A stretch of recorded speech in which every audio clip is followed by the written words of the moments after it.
Kevin. What's happening, bud? Hey, guys. Yeah, it's been a rough 48 hours. I guess even a little less than that now. Ravens lose to the Steelers. Their offseason begins, and honestly, a disappointing season comes to a disappointing end at the hand of a rival. Now, a lot of fans, as you know, would like to see John Harbaugh, 86th Cundiff, if you will, as head coach of the team. I don't see that happening. But Zach Orr's the other guy that a lot of Ravens fans want to see on the chopping block and have for a year and a half, now 2 seasons. What do you see the outcome being there eventually with Zach Orr as defensive coordinator? Yeah, I guess if there was a coordinator that they were to move on from, if they do decide to keep John Harbaugh, which, again, a lot of the reports are indicating that will probably be the case. Again, anything can happen here, but I feel like Zach Orr would be the one and not Todd Monken. It's been 2 years of extremely slow starts on defense. And, they end up getting it together in some way, shape, or form. But the problem this year is that it wasn't as dominant of a, hey, we're getting it together performance as we saw last season, where last year they turned into one of the best defenses in the league over the second half of the season. And they were really, really humming. But this year, while they did get better in a lot of categories, run defense-wise and red zone, third down, there were still a lot of flaws that this team had defensively, missed tackles, pass defense, them playing off coverage a bunch. I think that you can't afford to have stuff like that. So for Zach Orr, he's a young coach, he's a young coordinator, he's still learning things, but, the Ravens just don't have that luxury right now. They don't have the luxury of time to let Zach Orr continue to figure it out and risk, again, a third straight year of all that happening. So I personally will bring in a guy with more experience at that position. I'm glad you mentioned the defense there because, lost in the whole Tyler Loop dramatic finish was the fact that the defense, couldn't get multiple stops in the fourth quarter. And I know Kyle Hamilton wasn't out there, and that's a big loss. Anytime you lose a player of that caliber, you're worse off for it.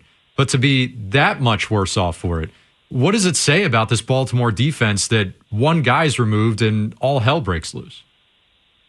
I think it's a really good point because, yeah, you're right. Kyle Hamilton's a huge piece, and, he's a guy that you're going to miss, and you're going to feel that absence. But I think it shows that, especially from a roster construction perspective, just wasn't good enough this year. And the pass rush in particular, where – it was bad all year pass rush wise. They never had that guy. And, the roster, them going into the year with, what I thought was a decent room, but, you had guys take a step back and, on the interior now, Medibike goes down. That's a really big loss. And I understand that. But, pass rush is a really big foundation for a lot of teams. And it's been a foundation for Baltimore for a lot of years. And, this year for them, felt like there were a lot of quarterbacks that had a lot of time to throw the football, and in the secondary you can only cover for so long. And Hamilton masks a lot; he does a lot. But one player going out like that, while your defense is going to get worse. I mean, I had zero confidence in that unit over the course of the rest of the game, and unfortunately, they proved me right. We got a lot of free agents coming up here this offseason. 16 unrestricted free agents are going to hit the open market. We know the big names. I mean, Tyler Linderbaum's probably at the top of the list. You could throw Isaiah Likely up there, but maybe that's already been settled because of the Andrews deal. But what about 2 guys that came over midseason? Draymond Jones for the pass rush, Alohi Gilman on the back end at safety. You see either one of these guys coming back, maybe both? I would see one. I mean, I would be okay with Draymond Jones coming back. I thought he showed a lot with, him coming in. He's a guy that can win one-on-one, and that's something the Ravens really struggled with, where, they had to use a lot of blitzes, use Kyle Hamilton up at the line a lot, but that one-on-one guy they lacked, and I thought that Draymond Jones did an okay job at that. I mean, I thought he played pretty well coming over, so I'd be totally fine with him coming back and, not having him be your number one pass rusher or anything, but having him as a piece to utilize. Gilman, I personally would not. I wasn't very impressed with him this year, to be honest. He had a couple of big plays. He did have some moments, but the missed tackles were pretty bad all season from him, and that was an area that the whole team struggled with. I'm not trying to pin it on Gilman or anything because it was a team effort there.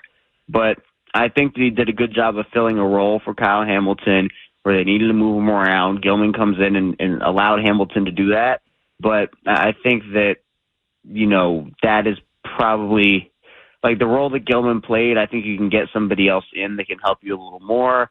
And, maybe that's just Ardarius, who also is a free agent, Ardarius Washington, and they bring him back and have him fill that role that Gilman had. I know he was coming off the injury, but sometimes it takes some time to get back to form. And I think that with, another offseason for Ardarius, maybe he can be that guy that fills in that role next year.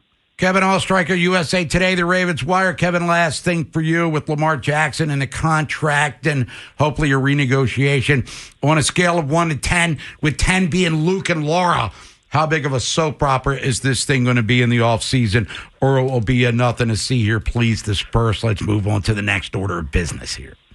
Man, I think that there could be some fireworks, and I don't know what that looks like, but I'll give it a 6 out of 10. I don't think it's going to get like crazy. Like, the first time this happened, it was all over the place. But I think that the fact that he's not a free agent, there's no franchise tag, I think it'll be a little less crazy than the first time around. But, at the end of the day, you need to get that number down. I think that's priority number one. And, this is something that they need to get it done by the first day of free agency, because remember, the first time they essentially lost out on that free agency because Lamar's cap hit was so high they couldn't do anything. So, you need to get that done. So I'll give it a 6. Kevin Oestreicher, USA Today. It's the Ravens Wire. Kevin, as always, appreciate the time. Enjoy the rest of your Turn It Up Tuesday. We'll talk to you next week. Yeah, awesome. Thanks so much, guys. Appreciate it.